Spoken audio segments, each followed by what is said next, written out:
Welcome to a movement of kindness and empathy. You're listening to Compassionate Las Vegas, the podcast. Embarking on a mission to unite our city under the banner of compassion, we're one among 440 cities around the globe standing together to build a more compassionate world. Now introducing the man leading the charge, your host, Will Rucker. Welcome to Compassionate Las Vegas. I'm your host, Will Rucker, and thank you for joining us for this episode of Season 5 of the podcast.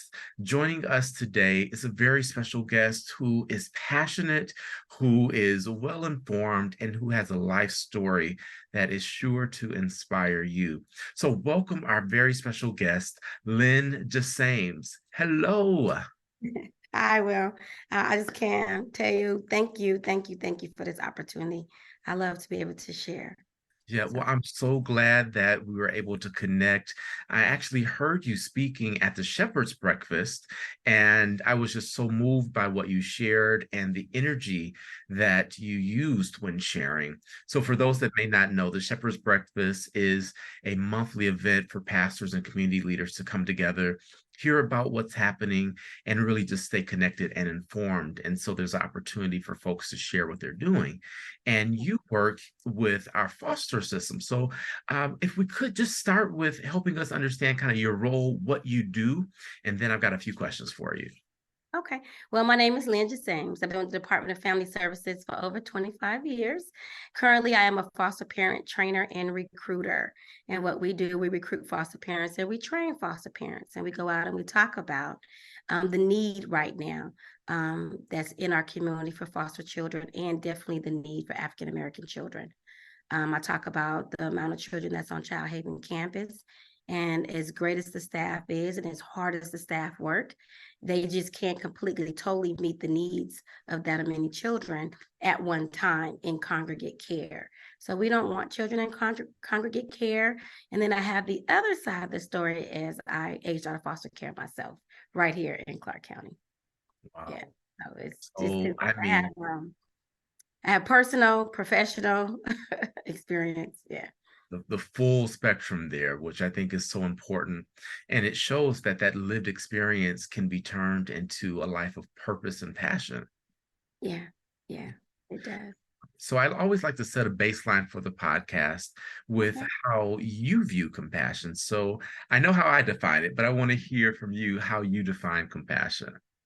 Well, when I think of compassion, I think of people who, one, is okay with putting others before themselves at the appropriate time, though. So as we want to take care of ourselves, but I really think about people who, when you're showing compassion, you're thinking of others outside of yourself. You're willing to go above and beyond to help someone that's in need, and, willing to make sacrifices sometimes for other people, use your time, even sometimes finances, just time, financial benefits, those things. And I think a compassion is wrapped in like a package when you're considering, providing services and resources and support to other people. Yeah, I agree with all of that. And it's so important for us to understand we're all connected. So really what we do for others, we are in fact doing for ourselves, because if we can help somebody, then we all do better. Absolutely. Exactly. So I want to get into your story. We're going to kind of just follow the natural timeline of your life. I definitely want to make sure we hear what's happening at Child Haven and that. But let's start with you. So you said that you actually ended up aging out of the foster system. Tell us your story. So I entered foster care at 14 years old. I entered at 14 years old with a baby. And at the time, my mother was heavy on drugs at the time. So me and my younger sister entered care, and my other sister had to go stay with an auntie of mine at the time because we couldn't be at home. We wasn't found safe while we were in the home with my mom. Basically, her protective capacities was diminished. So before they could get them enhanced, we had to be removed and placed into foster care. So you were 14 and you already had a child of your own. Yeah, I kind of, it's funny when I circle back to this, it's like starting to realize I was kind of abandoned. I gave birth and then went to the hospital. My mom never even showed up to the hospital. And then they removed me from the hospital, me and my baby. So it was like entering foster care and being abandoned at the same time. Wow. So as a 14-year-old, how did you process that? So this is what I like to say. So when I was 14, I was kind of like very mature, in my opinion, at my age, in the sense of used to taking care of yourself, used to learn how to survive without the guidance of a parent, right? So I will say I was immature, very irresponsible because I was a child. But at the same time, I carried myself like I knew what I was doing. I carried myself like I could handle it because, in essence, I had to, right? I had a mom who was absent a lot, who was using drugs a lot. And so me and my sisters really had to fend and take care of ourselves. So I was already babysitting my friends' kids. So I remember when I did find out I was pregnant, I remember my mind saying, oh, the baby just won't go home. You would just have to keep it all the time. Because I was already helping my friends with their little kids and their babies. So it was just felt like, oh, well, the baby just won't go home. That's how I processed it. Wow. Mhm. Please, I keep continuing the story. Oh, okay. So yeah, so about a time, so I was kind of running from the system. So the system came in, they removed my younger sister from school because I was kind of getting up, sending her to school, me and my older sister, getting her ready because my mom wasn't home. My mom would be gone for days at a time. So I was carrying guilt a lot of times because I felt like it was my fault when they actually got my sister because we were sending her to school.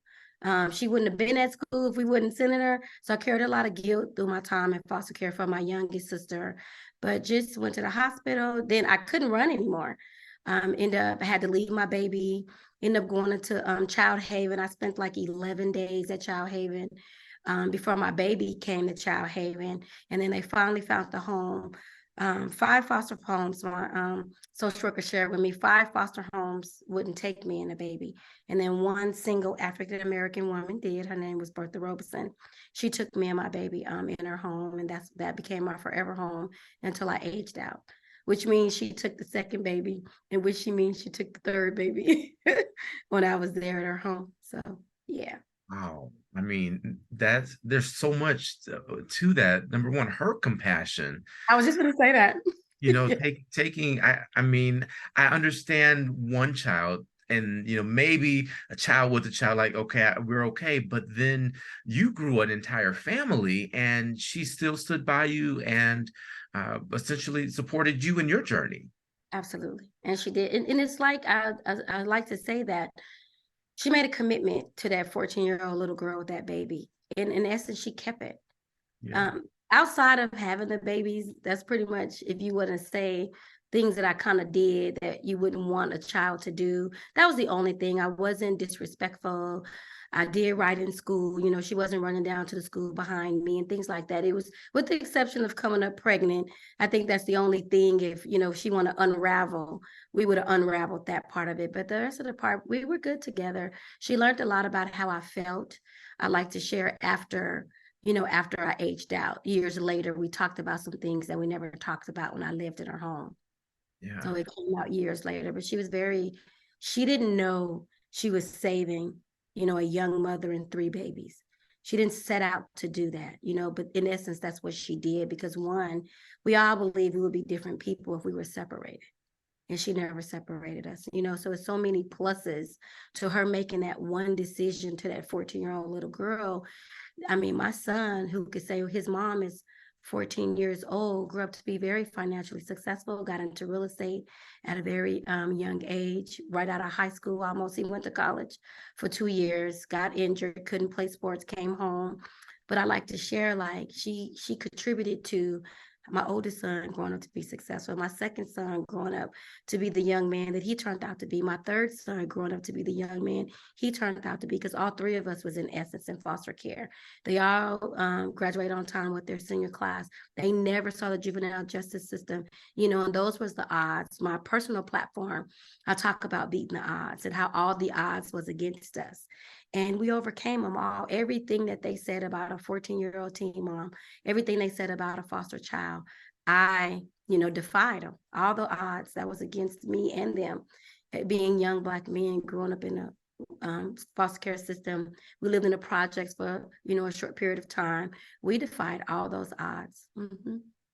Yeah. So for someone listening that says, okay, this incredible human made this commitment and it truly paid off in your case, right? Yes, we Because you did. now have a lineage that's successful. You are now reinvesting into our community by helping other families be connected. I want to know first, how do you refer to your foster parent? How do your kids refer to her? And what's the relationship like? Is it still ongoing? Help me to understand that piece. So it's so funny because my foster mom is deceased.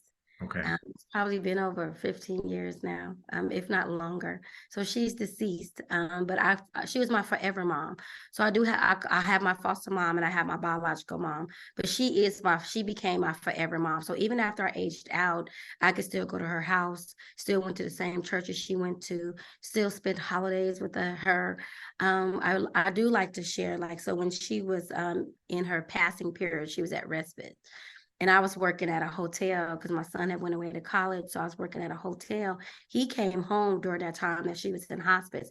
So we would all go up to the hospital when I got off work at 12 o'clock because hospice lets you come 24 hours around the clock. So me and the boys would get in the car. They would pick me up from work. We would go to hospice and everything she would do, body moving while trying to signal, we attributed to she was communicating with us.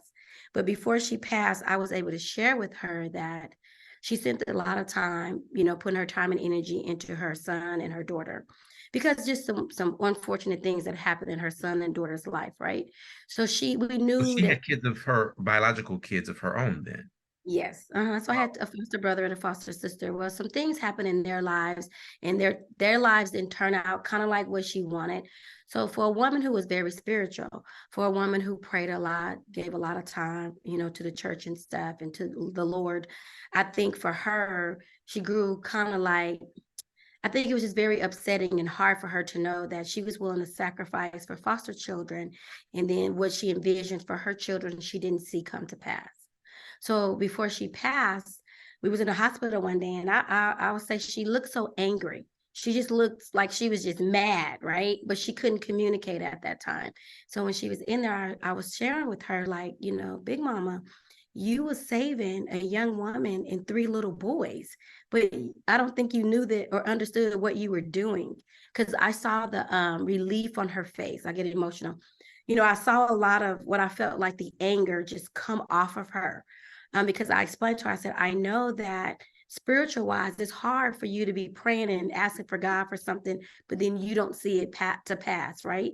So I was explaining to her that you were trying to save your own children from things, but you saved a young woman and 3 little boys' lives who we know our lives will be different.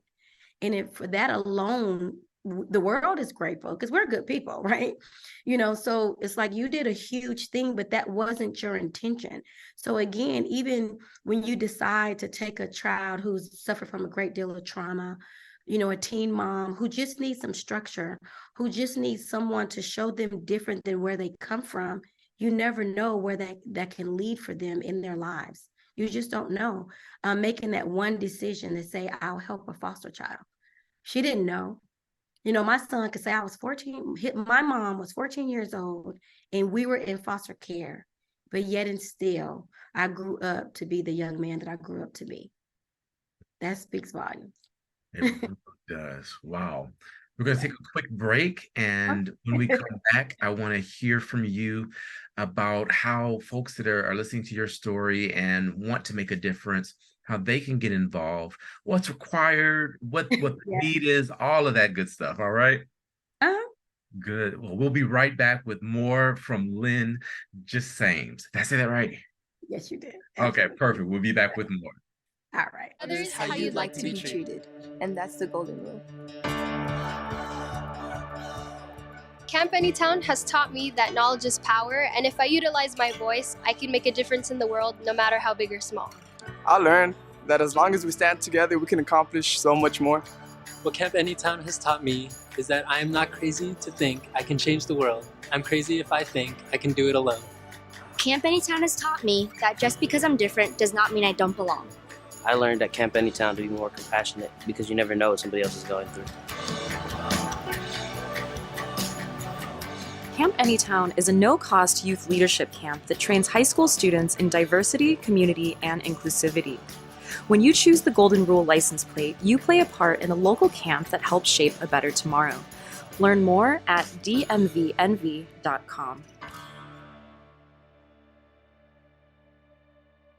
This is Compassionate Las Vegas, the podcast. I'm Will Rucker, and we're here with Lynne Jasames. More from her incredible story. I mean, I should have brought my tissue because this is just so impactful and touching, but I'm inspired. I'm motivated to take action based on what you share. So for those that are listening that say, what's this experience like? How do I get involved? I mean, what was your experience when you first met your foster mom, and then walk us through that process of how someone becomes a foster parent? Okay. So for me, I was 14 years old, just had a baby, but I didn't know anything about the foster care system. Even when they came and took me from the hospital, I didn't understand what was going on. And, children don't make decisions, so we don't have choices. Because if I had my way, I'd have stayed home with my mom, with the rent not paid for 3 months, not worrying about how I'm gonna eat every day. That's the choice that I would have made as a child, right? So, because that's how we think. We want our parents no matter what. So when I got ready to go to my foster mom's house, I was having a lot of anxiety. Didn't know what to expect. Just was like, oh, this lady is willing to take me and my son. Okay. But I was having a lot of anxiety because I'm like, well, I ain't gonna call her mom. Like, what does she expect from me? What does she want from me? And more importantly, like, why? Because if I have people that I trust, that I would expect to show up for me, but if I end up in child haven and no one shows up, then all the trust in those adults, it goes away because no one is showing up for me, right? And so I was having a lot of anxiety, really kind of scared, had a lot of thoughts in my head. And when I get there, me and my foster mom pull up kind of in her driveway. Not my foster mom, my caseworker. We pull up in her driveway and she come walking down the driveway. So I'm in the car somehow thinking if I push my body back in the seat, that means I won't have to get out, right? I could just, and she walk up and she peeks in the car and she say, hey, I'm Big Mama. But she was about this big. Mm-hmm. It made me laugh and it just took all the anxiety away, like in a matter of seconds. Like, it just took a lot. It's just how she introduced herself. And I understood that it was okay to call her Big Mama. Like she was telling me what to call her at the same time, which took a lot of anxiety away because we don't know what to expect. We take what's like a journey from being here to here, and we end up here. We have no choice. We are no control of our situation. And now we're going somewhere, but we don't know what to expect. And so she really took a lot of anxiety away. And from then on, we was good. Yeah. Because the kids don't know what to expect. And as a new foster parent, you've gone through the classes and, we'll share more about that in a moment, but you really don't know until you experience it. It's like taking it to a stranger. Yeah. Don't take candy from a stranger, like Josh Ship would say. They say don't talk to strangers, but just go live with them. Right. Yeah. And that's got to be difficult for even, you were 14, so you had some life experience, but if you're 5 or 10, that could be even more difficult. So we've talked about child haven, but not everybody knows what that is. Could you share a little bit about that? How many kids are there right now and what the need is? So on Child Haven campus, it gets up to 100 children. Like the minute we see it, cart start coming down to the 80s, it goes right back up to almost 100. It stays closer to 100 more than anything. The age range for children on campus is newborn to 18 years old on Child Haven campus. And we have different cottages. So there's the infant and the medical fragile cottage, which typically is between children with special needs, but newborn to probably 6 years old. And then once they turn 6, between 6 and like 12, they go to what we call the elementary girls or the elementary boys. And then once they turn 13 and older, they go to the teen girls and the teen boys. And that's how they split up for its age range. And then they separate at 6. Sometimes we have to intermingle the elementary boys and girls. It just depends on the need and how high of a population falls on each side. Okay. So at any given moment, there's up to 100 children on Child Haven campus. So up to 100 kids, and are they still going to separate schools? I mean, help us understand that process as well. That's an important question to ask about our children, because we have what's called staying in their school of origin. So imagine being separated from your family, losing all your connections. The one thing the courts and the family services want is for our children to stay connected to some of the things that can stay the same and familiar. So school of origin means that a lot of times children stay in their school, in which when they're removed, even if they go to child haven, if they go into a foster home, we want them to still be able to go to their same school so they could keep their same friends and their same teachers. A lot of them have relationships with staff at the school that they're out. And then those staff know those kids, a lot of times personally. So we try to keep them in the same school. So we'll bus them. We'll use hop, skip, drive, whatever we need to do to get our children transported, even from child haven to their school of origin, so they don't lose those connections. And that's so important, because I mean, Absolutely. I can only imagine, Yeah. I was really fortunate to have a very strong family unit. And so I don't know what it's like to even fathom being separated. So I love to hear that they at least get to stay with their school and have folks that are familiar with them around.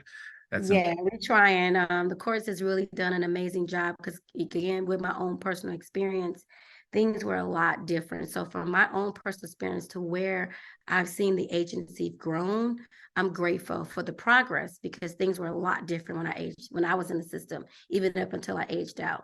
The resources, the services, the programs, the opportunities that's afforded to our children is, amazing compared to when I aged out. So I seen the agency make a lot of progress. It was in the best interest of our children. Yeah. So even with 100 kids there, I mean, that's a lot, first of all, just to say 100 kids in one place, that's just a lot.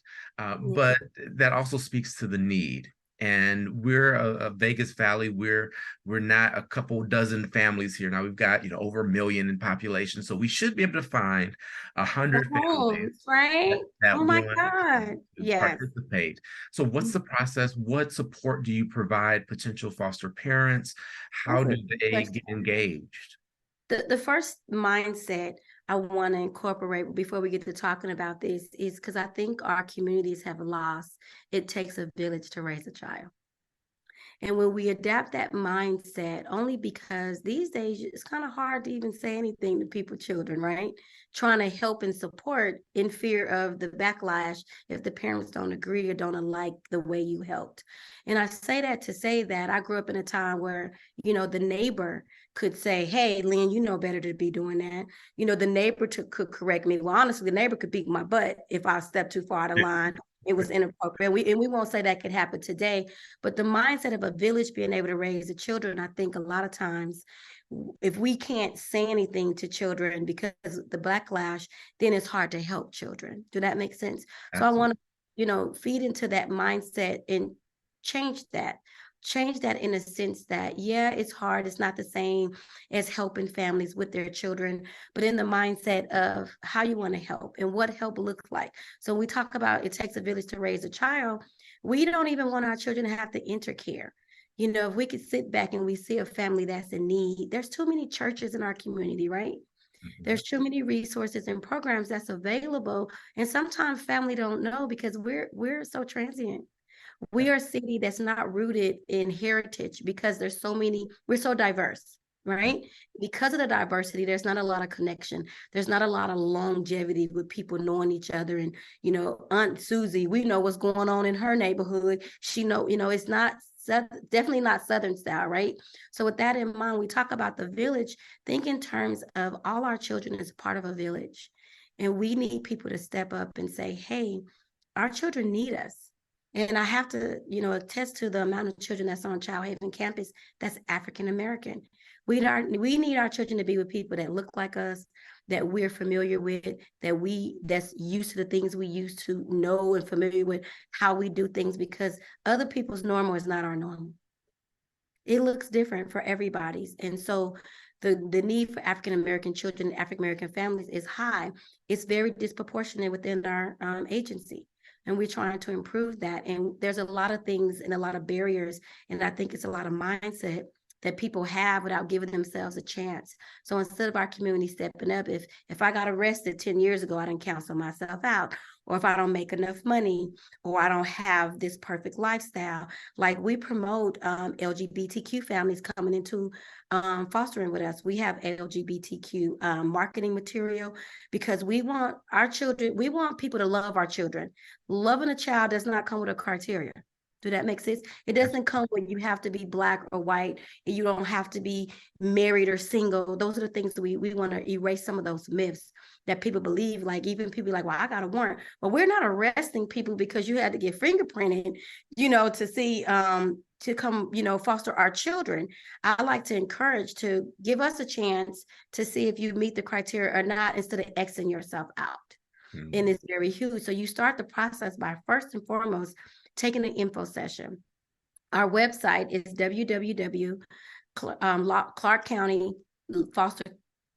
clarkcountyfostercare.com. So it's www.clarkcountyfostercare.com is our website where all the information is. But you go to an info session.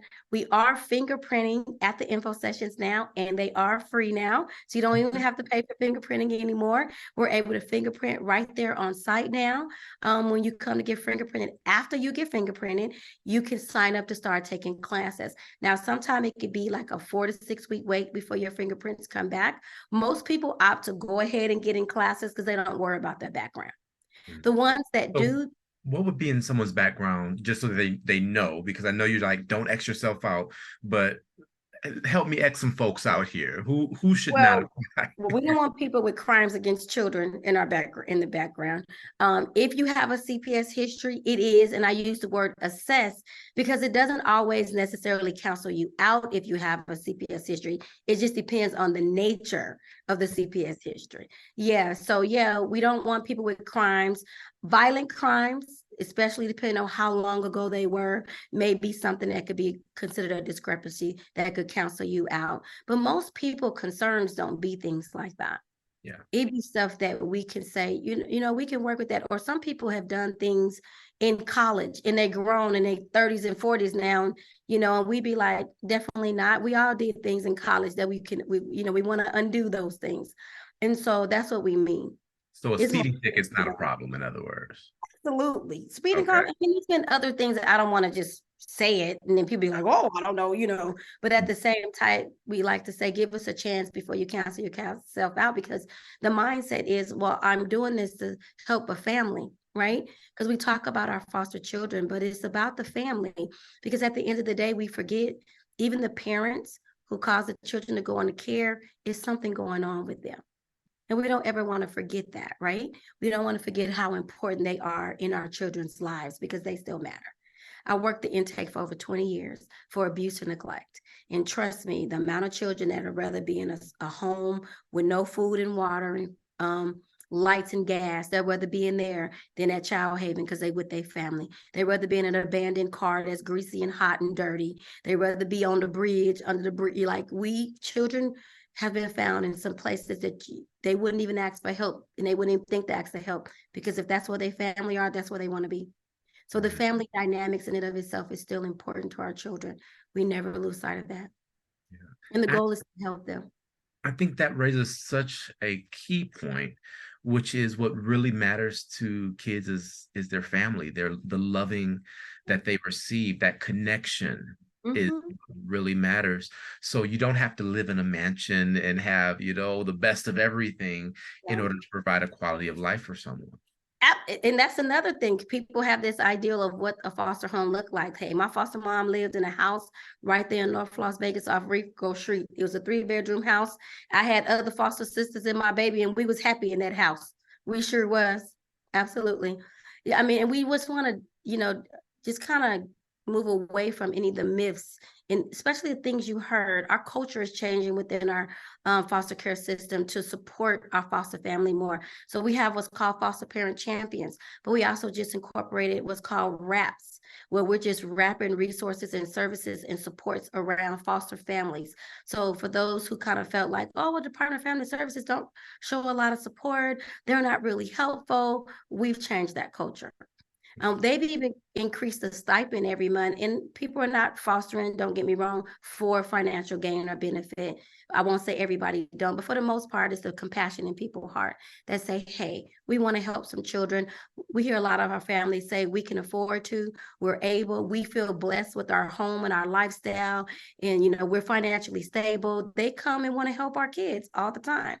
And so we just want to move away from those things that will discredit us as an agency. Give us a chance for where we are right now, right?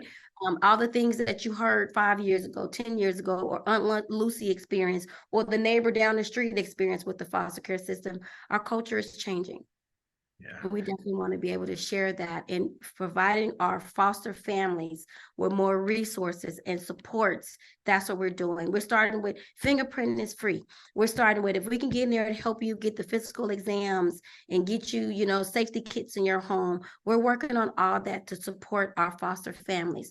We started up what we call a support group within the department, where we do ongoing trainings every month just to help them feel confident and give them more skills to help work with our children to understand the trauma, because people forget trauma affects children's behaviors. And so sometimes the behaviors can be a lot, but when you can understand where the behaviors come from and understand how to work with them, then you're more likely to hang in there with our children and get with our children and give them a chance. How long is your typical placement for? We don't like to answer that because we have situations where it look like, oh, this child will be going on over the weekend, and then they could be in the system for 6 months. Or we could be like, oh, this child probably be here for a while based on history and circumstance, and then they'll leave out quicker. So it's really no definite answer to how long and on average. It's really not. It's on a case-by-case basis. And so if you have a family that may be able to commit to, let's just say 6 months, but then after that time, like they want to be involved, maybe they're moving or something like that happens, is there a way for them to still be a foster parent, but not have to stay with the child for however long? Great question. The only reason why is because, so if a family takes one of our children and let's say they're moving out of state, well, we're going to have to remove our child with them if we can't send the children out of state with them. We're going to have to place them in another placement, but they could stay connected to the child through that forever family mindset. We want our children to have people in their lives for long term. We don't want you to feel like you get to come into their life, but because you no longer foster them, then you're out of their life. We don't operate like that. You become, as long as you want to remain in their life and it's possible, we're okay with that. We're That's definitely such a okay big with that. point. And I'm so glad to hear that. And I'm learning as we go because I'm not familiar with the system and all of that. But that was something I was always wondered because admittedly, I get attached. I'll go to read at a That's school. a big fear of a foster parent because we talk about reunification a lot.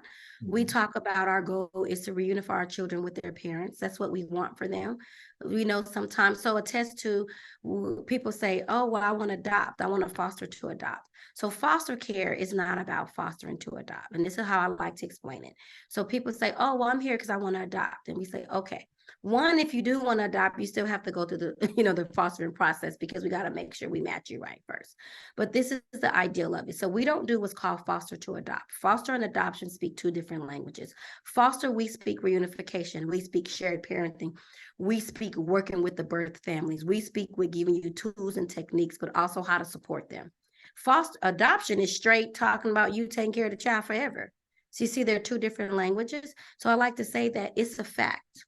Foster families do adopt our children all the time. So foster parents do become adoptive parents all the time. That's a fact. But that's not the goal of foster care. The goal of foster care is for our children to be placed in a home temporarily because at that time they're not seen as safe, while the agency work to make the family safe, enhance the parents' protective capacities so we can put those children back in the home. So that's the difference. Yeah, that's a big point. And I think for a lot of folks, that's a comforting thought because, again, I get attached. So, knowing that going in makes a difference and just having that mindset shift of the goal really is to reunify. And I think that's important for our communities and to make our communities whole is like we want to restore people. We don't want to just Yes, punish there it them. is. restoration. I think that's Absolutely. powerful. In our last few minutes together, what is your message to those that'll hear this or be watching? What is your message to them? Well, I definitely, we're talking about having compassion. I'm glad that this is an opportunity to talk about compassion, because we want people to have compassion for us, no matter what we're doing in our life, no matter what's going on with our life. We would love for people to show us compassion during our lows, during our highs, whatever going on in our life. We want, and it's showing compassion and to be willing to take a child into your home. It's being opening up your heart, open up your time, sometimes your resources for our children. But our children need homes. They need safe homes. They need a place to be where they can feel safe. We need them to heal, grow, and thrive. But we need our community to come on board.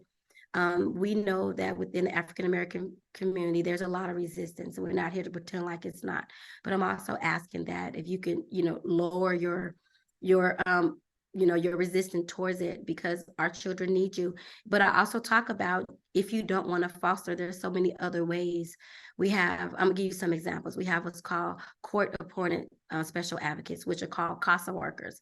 CASA workers become like big brothers, big sisters to our children. There is a special program, you go through training, but you can become a CASA. You can partner with us. Your business can partner with us to help, one, spread the word about foster care, show up and help us provide other resources and services to our children and to our foster homes through donations, putting on events for our kids. There's just so many other ways that you could offer support, because we understand everybody don't want to foster, but just to reach out, get involved, share what you would like to do, even if it's not fostering, what you can do, how you can, and let us build the relationship so we can work together to help our foster families and our foster children. That's what I just heard you say, is that there is a place for anyone that wants to help to help. It is. Absolutely. Absolutely. Goodness. It is a place. Well, Lynne, first of all, thank you for your story and for your transparency. This was so enlightening for me personally. I know our audience is going to they're going to be calling you and telling you, hey, we're ready to get engaged, because we are passionate people. And I think you've shared the impact that someone can have by giving even their foster kids some grace, because it would have been so easy for your foster mom to say, oh, you made a mistake, I don't want to do this anymore. But instead, she stuck with you. And now look at what I like to share. Thank you for bringing that up, because I do like to share, like, so you say, oh, there's a 7-year-old foster girl, and then some of the things you hear. We know the stereotypes. We know the hearsay. We know the things that's said about foster children. We can look at statistics about foster children, right? We can look at statistics about foster mom. And I'm saying what I'm saying to say, like, I was a 14-year-old little girl that entered the foster care system with a baby. So that alone made people like, oh no, I'm not taking her. Oh no, and her life is doomed, and she's not going to make it, and there's no way she's going to be successful. And I show up to my foster mom's house with no credits in the 9th grade. So then it's like she's going to be a high school dropout, like all the statistics that come along with being a teen mom and a foster child. And I like to share, like, if my foster mom would have got stuck on that, then here it is. I'm Lynne Jasames. I've authored 3 books. One of my books, the Les Brown, one of the top motivational speakers in the world, he wrote the foreword to one of my books. I did platinum speaking with him for over 2 years, right? I have my own fragrance line, which I've never had a launch party because I sell it out my trunk so fast, right? I have a nonprofit called Supporting Underprivileged Americans. We did our first backpack drive with the Kevin Hart when he got the keys to the city over at Doolittle, right? Been working with the Department of Family Services for over 25 years. I'm part of an Eagles organization, which I'm the regional director for Las Vegas, Nevada. Eagles organization is a nonprofit organization who primarily work with foster kids and youth in college, mentoring program. They just took the kids on a fishing trip, a lot of foster kids. We work with Just in Time, which is a major foster care agency that support children who've aged out of foster care. So again, I'm not bragging. I'm trying to impress upon people what a foster child can grow up to be if given an opportunity. Do that make sense? Absolutely. I've worked with some amazing people. I mean, who would ever thought that I would be in the room with Beyonce's dad? Well, I got pictures with him, so it's not fake. I got the receipts, as they call it, right? And I don't really talk about those things in the front, but I wouldn't have thought that at 14 years old that I would be in the presence of people like Armando, the guy who had the home show, be in the presence of someone like Les Brown, be in the presence of someone like Kimberly Elise. And again, I got my receipts, and I can go on and on. Being able to do an event with Kevin Hart, I didn't see that for myself either. But I feel like my foster mom did. My high school counselor who helped me take the classes, who helped me stay going through school, put me in the male classes, morning classes, afternoon classes. They were seeing things in me that I probably didn't see in myself. And I would like the community to see our foster children like that, like give us a chance. That's all sometimes we need is a chance and a real commitment. Because had she not made a genuine commitment to me, she may not have hung in there the way she did with me. Yeah. And she had a lot of compassion. Well, I think we can leave it there. This has been Compassionate Las Vegas, the podcast. I'm Will Rucker. And as I always remind you, you are not just a drop in the ocean. You are the entire ocean in a drop. And what you do matters. So live compassionately. I'll see you next time.